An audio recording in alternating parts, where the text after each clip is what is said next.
Assalamualaikum warahmatullahi wabarakatuh. Waalaikumsalam warahmatullahi wabarakatuh. Selamat pagi Bu Min. Di sini saya mewawancarai Bu Min sebagai Kepala Sekolah SD Negeri 2 E3 Goa. Hasil wawancara ini adalah untuk mendapatkan sebuah wacana tentang praktek pengambilan keputusan yang selama ini dijalankan, terutama untuk kasus-kasus yang dimana nilai-nilai kebajikan saling bersinggungan untuk kasus-kasus dilema etika yang sama-sama benar.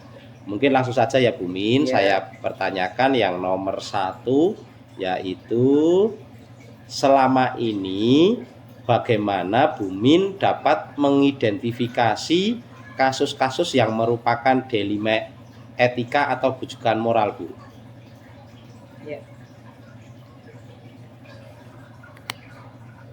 Saya ucapkan selamat ya Mas. Ya Bu. Untuk sebagai guru penggerak, mudah-mudahan nanti diberi kemudahan kelancaran selesai sampai pada batas waktunya.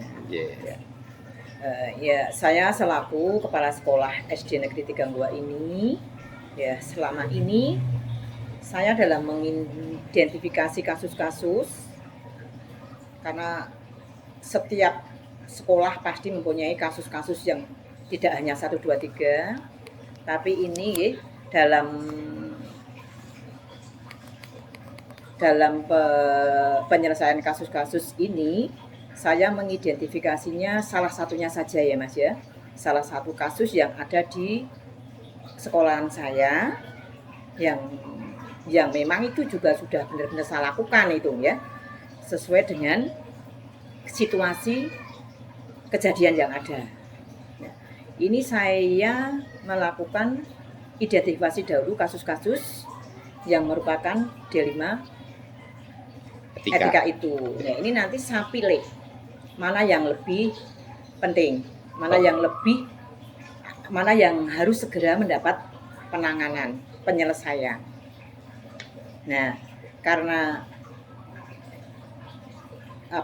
kasus itu berkenaan dengan sikap yang perlu saya lakukan dengan seksama, maka selaku saya sebagai kepala sekolah, yaitu pertama saya dengan menggunakan pendekatan ya, pendekatan, kemudian komunikasi ya. Mungkin itu Bu. Kemudian mengumpulkan kasus-kasus tadi. Kemudian kita pilih mana yang termasuk dilema etika ataupun yang termasuk bujukan moral. Nanti kita pilih salah satunya yang harus segera penanganan. Seperti itu Mas. Baik, terima kasih ya Bu ya. Yang pertanyaan nomor 2 Bu, selama ini Bu Min menjalankan pengambilan keputusan di sekolah Anda, terutama untuk kasus-kasus di mana ada dua kepentingan yang sama-sama benar atau sama-sama mengandung nilai kebajikan, Bu? Ya, tentunya kasus-kasus itu ya ada nilai yang sama-sama benar, ada nilai yang satu salah, yang satu benar. Tapi itu karena merupakan merupakan kejadian, maka ya semuanya itu ada yang benar, walaupun itu salah ya kan. Akan tetapi karena di sini ada masalah yang benar semuanya, ya kan. Jadi kami atau saya dalam memilih itu merasa ada kesulitan. Nah, untuk itu maka dalam pengambilan keputusan itu saya memilih di mana ada dua kepentingan yang sama-sama benar tadi atau sama-sama mengandung nilai kebajikan. Itu dengan cara satu memprioritaskan Mas. Saya memprioritaskan pada kasus yang lebih penting dulu. Yang lebih penting dulu, mana yang harus segera untuk mendapatkan penyelesaian.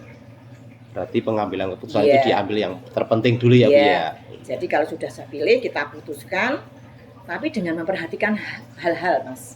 Ada hal-hal yang perlu kita pertimbangkan, seperti misalnya satu, nilai-nilai universal. Universal, misalkan kejujuran, ya, keadilan dan lain-lain, nggih. Nggih. Itu misalnya. Kemudian kita juga perlu memperhatikan lagi tentang kita harus berpihak pada murid. Ya.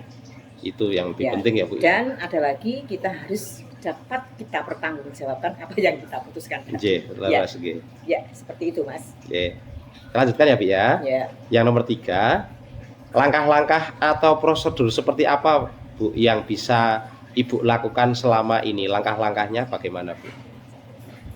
Langkah-langkah, nggih, Iya. atau prosedur yang saya lakukan selama ini yaitu yang pertama, saya mengenali dulu nilai yang saling bertentangan dulu, ya kan? Iya, Bu. Baik itu nilai apa D5 etika maupun rujukan moral tadi, nggih. Kita kenali dulu, ya, kita kenali, kita masukkan ini masuk yang D5 atau masuk yang rujukan moral. Ya, jadi kita teliti dulu. Kemudian setelah itu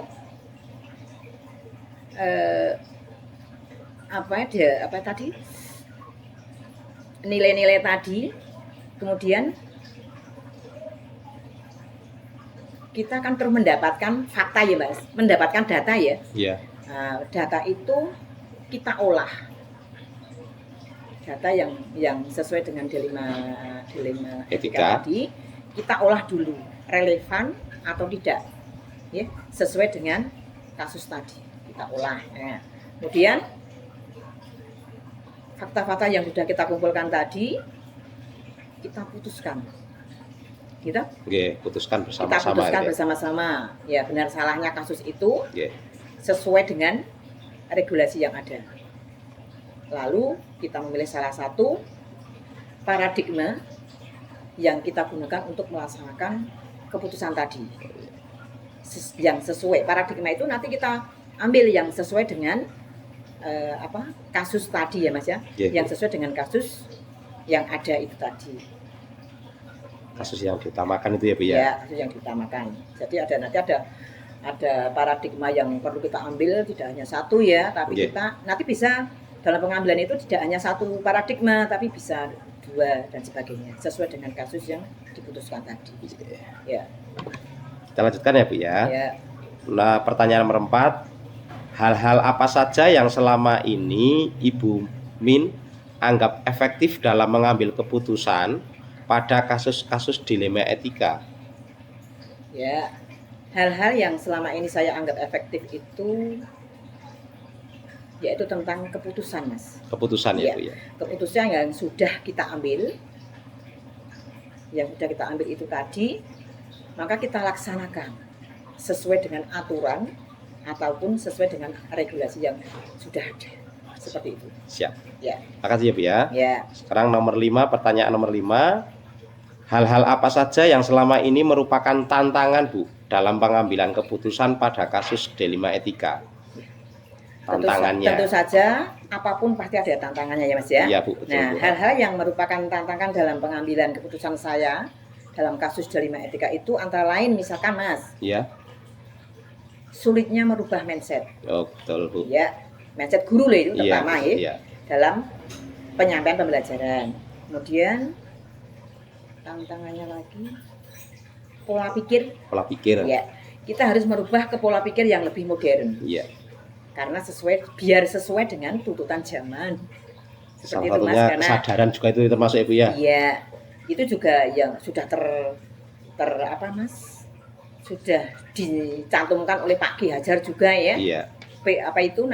Pola pikir yang modern. Iya, ya, seperti yang sesuai dengan prinsip-prinsip Ki Hajar Dewantoro. Ya. Baik, Bu, untuk selanjutnya pertanyaan nomor 6. Apakah Bu Min memiliki sebuah tata kala atau jadwal tertentu dalam sebuah penyelesaian kasus dilema etika? Apakah Bu Min langsung menyelesaikan di tempat atau memiliki sebuah jadwal untuk menyelesaikannya? Bentuk atau prosedur seperti apa yang Bu Min lakukan? Ya, itu misal ya, Mas. Oke. Nomor berapa? 6. Ya.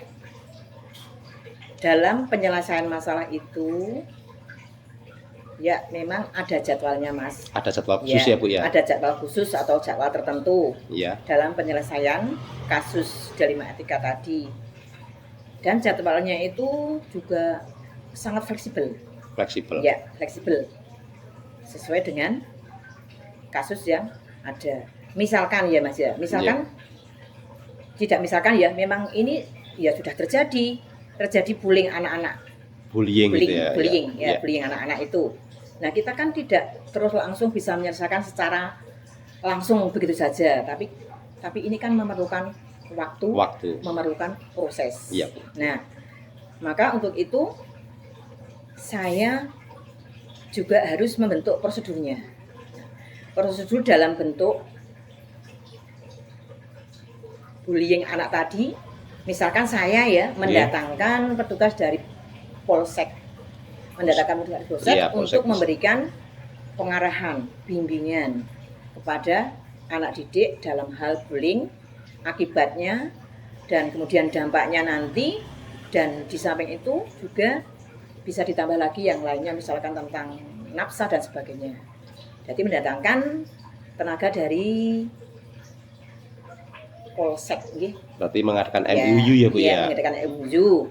Nah itu maka kan perlu ada jadwal juga. Ya betul Bu. Seperti itu. Karena bullying itu sangat apa ya Bu ya? Kalau itu kasus yang sangat besar ya Bu ya, kalau dialami di siswa. Iya, dan itu sangat bahaya sekali. Bahaya ya. Karena tertanam di hati siswa sekali itu Bu. Iya. Kita lanjutkan untuk nomor 7 ya Bu ya. Iya. Adakah seseorang atau faktor apa saja yang selama ini mempermudah atau membantu Bu Min dalam pengambilan keputusan dalam kasus-kasus dilema etika? Iya. Yang membantu. Karena kasus-kasusnya ini Mas, luas, kompleks ya. Kompleks, jadi setiap guru kelas kemungkinan ada kasus itu kan mempunyai masalah-masalah sendiri-sendiri. Nah, untuk itu maka dalam saya mempermudah saya untuk menyelesaikan kasus itu, maka dalam mengambil keputusan saya berkolaborasi dengan guru-guru untuk mengambil keputusan. Kemudian mungkin bisa dengan wakil kepala sekolah juga bisa ya Bu ya? Boleh, bisa ya. Kemudian kita bermusyawarah juga kepada Bapak Ibu guru tadi untuk memutuskan hal-hal yang menjadikan dilema etika tadi. Jadi tidak saya putuskan sendiri. Bu, ya, berdasarkan musyawarah bersama Bapak dan Ibu guru ataupun warga sekolah semuanya bisa itu juga. Itu wali murid juga bisa ya Bu ya? Iya, wali murid juga bisa. Kalau berdasarkan kasus yang diangkat tadi. Iya, yang bullying tadi. Itu karena menyangkut juga komite masyarakat juga. Iya. Yang terakhir Bu Min, ini nomor 8 yang terakhir. Iya. Dari semua hal yang telah disampaikan, pembelajaran apa yang Bu Min petik dari pengalaman mengambil keputusan dilema etika ini? Keputusannya ya Bu ya? Ya, hal yang saya petik dalam pengalaman saya dalam menangani masalah kasus dilema etika ini, satu, jadi mendorong saya untuk harus menguasai komunikasi.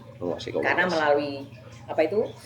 dengan melalui komunikasi kita dapat mengadakan pendekatan dengan Bapak Ibu guru tentang hal kasus tersebut.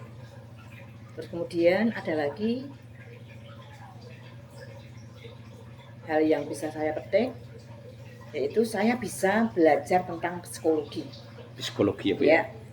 Ya, yang nantinya psikologi itu nanti bisa kita terapkan untuk menyelesaikan masalah sesuai dengan masalah yang ada ataupun dilema etika tadi ya. Terus kemudian yang terakhir ya dari saya itu, saya bisa mengetahui peraturan-peraturan yang ada, regulasi yang ada yang harus saya terapkan sesuai aturan itu dalam menangani kasus dilema etika itu tadi. Ya, kiranya hanya itu. Ya. Baik ya Bu, terima kasih Semoga wawancara ini menambah wawasan kita ya Bu ya. Amin, nggih. Terutama saya dalam CGP ini lancar semuanya dan Ibu juga sehat-sehat terus. Amin. Sudah dibantu untuk melakukan wawancara ini. Ya. Saya cukupkan sekian ya Bu. Ya. Terima kasih. Assalamualaikum warahmatullahi wabarakatuh. Waalaikumsalam warahmatullahi wabarakatuh. Terima kasih sekali ya Bu ya. Ya.